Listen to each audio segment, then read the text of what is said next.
Çfarë sjell kjo javë? Sot letra na tregon një rrugtim të bukur, plot gëzim, me mundësi të reja dhe një surprizë për disa.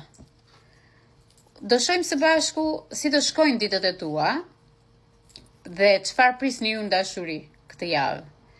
Por jo vetëm në dashuri, po dhe në punë dhe në jetën e përditshme dhe në ditën e përditshme, sepse nga fillimi i javës deri në fund, me çfarë energjie do kesh dhe do ecësh dhe çfarë lajmesh do marrësh.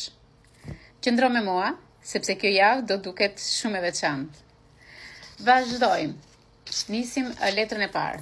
Letra e parë 4 shkopinj. Një hyrje shumë e bukur, një hyrje që më jep gëzim në familje, jemi duke bërë një arritje dhe kjo është një javë që fillon me një energji pozitive, me një sukses për disa dhe momente të bukura duke folur me një person të zemrës tuaj. Kjo letër më është një simbol i festës, i paqes familjare, ose një marrëdhënie, ose një kontratë, ose një dokument që je në gëzim. Do e ndjesh këtë javë, sikur diçka ka përfunduar me të shkuarën dhe ti aktualisht me 4 shkopinj ke arritur në një moment, ose në një qëllim, ose në një fazë që ke kaluar shumë vështirësi dhe çdo vështirësi në jetën tënde ka mbaruar. A do kemi takime të këndshme? Po. A do kemi njerëz që mund të kemi një festë apo një diçka? Po. Ju që jeni duke pritur një lajm, unë këtu shikoj një ndjenjë lumturie, shikoj një ndjenjë feste. Gjithashtu dhe në dashuri, marrëdhënia bëhet më e fortë, më e qetë dhe më e gëzueshme. Kurse ata që janë beqar, do takojnë dikë me 4 shkopinj që mund të jetë një ambient shoqëror ose një mikja juaj mund t'ju prezantoj me dikë që është një person shumë i afërt me mikën tuaj. Nga ana tjetër, personat që kanë punë, unë shikoj që ka një sukses të vogël, ose një person do t'jap një vlerësim të veçantë dhe këtu shikoj që zemra jote është më e lehtë dhe më me energji pozitive. Pra java fillon me këmbë të mbar, fillon me një zemër të lehtë dhe me një energji pozitive.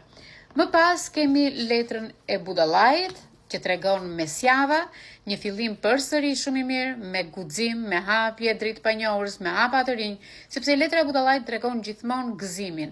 Vjen nga një fazë ku ka kaluar shumë peripeci dhe këtë moment më tregon që unë jam gati për një fillim të ri, për diçka të re që më jep hapa të eci përpara, duke ndjekur me dëshirë dhe kjo letër tregon guximin, tregon që mos ki frikë, hec përpara, beson në veten tënde dhe koha është për të lënë çdo gjë pas. Disa prej jush keni pasur disa dyshime dhe me këtë letër shikoj që dyshimet nuk kanë ardhur nga ju, por nga të tjerët. Tani, unë e kam thënë dhe gjithmonë, shumica nga njerëzit marrin mendimet e të tjerëve dhe i vënë në zbatim në jetën e tyre private.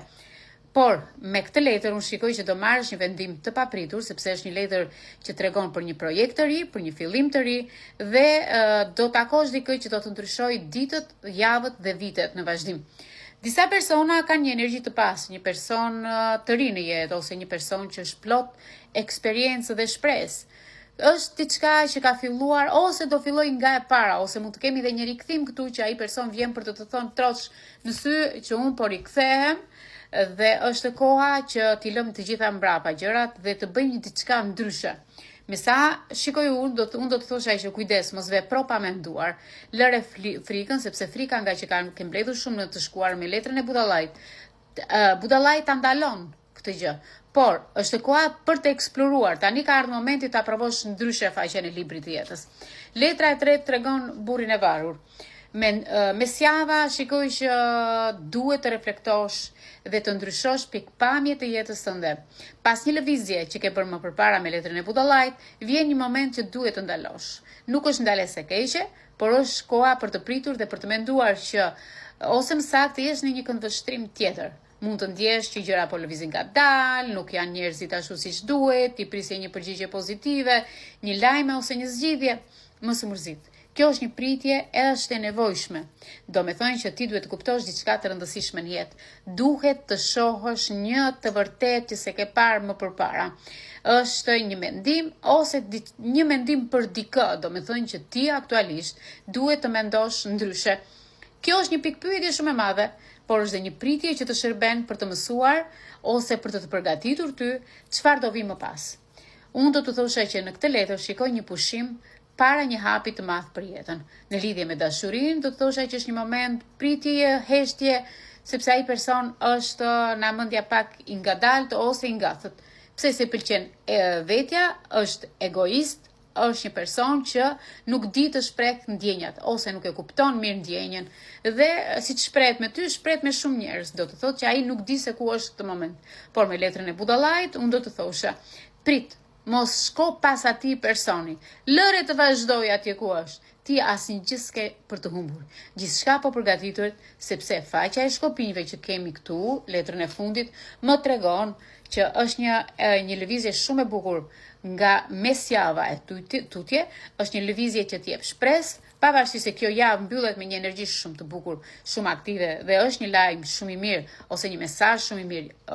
Disa do kenë një vizitë nga një person, disa do kenë një lëvizje ose një mundësi të re të papritur. Por, me sa shikoj, do marrësh një lajm që ke pritur prej kohësh. Është një mesazh që ka të bëjë shumë dhe do të gëzoj. Më besoj që do të gëzoj. Mund të jetë një ftesë, një propozim, një fjalë mirë që mund të jetë për punë ose në dashuri. Kjo lëvizje më tregon që ti do të dalësh jashtë nga shtëpia. Do të udhëtosh, do të takosh dikë, ose me një person që ke pasur konflikte, jeni zënë një javë rjesht, ose 2 javë rjesht, ose një muaj rjesht, dhe tani ka ardhur momenti që ai person nga entuziasti që ka pasur më përpara, nga emocioni, nga zjarri, shumë gjëra të tjera, i bie e gjithë kjo energji dhe është ajo energjia që ti ke menduar. Kur të vi pranë ose kur të vi drejt meje, aty do fillojmë të flasim seriozisht. Çfarë guximi kishte ai person që të bëri gjithë këtë veprim. Por ti nga ana tjetër që e dashuron, është një mesazh i ëmbël. Është një mesazh ose një takim që ti e ke shenjë shumë të fortë nga ana shpirtërore. Është më saktë një shenjë e qartë dashurie. Përmbledhja për këtë javë, fillimi i gëzuar, gëzimi dhe guximi për një fillim të ri. Pak pritje, por dhe mendime, por i aty është çelësi, sepse lajmet e mira japin një mbyllje të bukur javës. Kjo është një javë që ka një rrugtim, sepse kemi dhe faqen e shkopinjve dhe është një letër shumë e bukur, do të kesh momente gëzimi dhe një sukses që do të vi në këtë javë. Dua të provosh dhe të kesh guxim për diçka të re në jetën tënde. Do kesh një kohë të shkurtër për të pritur një lajm ose një, si ta themi në shqip, një përfundim, një SMS, një email që ke pritur për të ndryshuar një situatë në jetën tënde, por më në fund ka ardhur momenti që këto lajme dhe këto mesazhe për disa persona varet nga energjia juaj, se ku jeni, ku ndodheni dhe si i merrni këto, por ky mesazh është një mesazh që të bën shumë të lumtur. Dhe është një mundësi që do të jap energji pozitive dhe një lumturi të paparë. Dua t'u them dhe diçka tjetër. Gjithçka që shkon mirë në jetën tënde, ti duhet të kapësh kuptimin e situatës. Fundjava do të jetë më e bukur nga të gjitha, sepse aty kishte diçka shumë të bukur.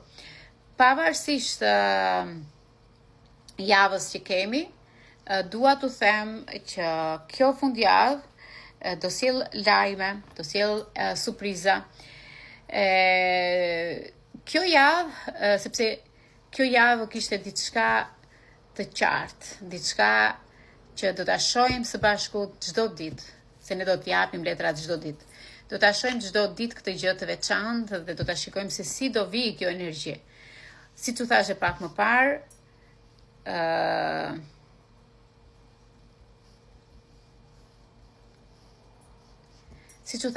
parë, dua t'u them që fillimi i javës kishte paqen. Kjo më interesoi më shumë.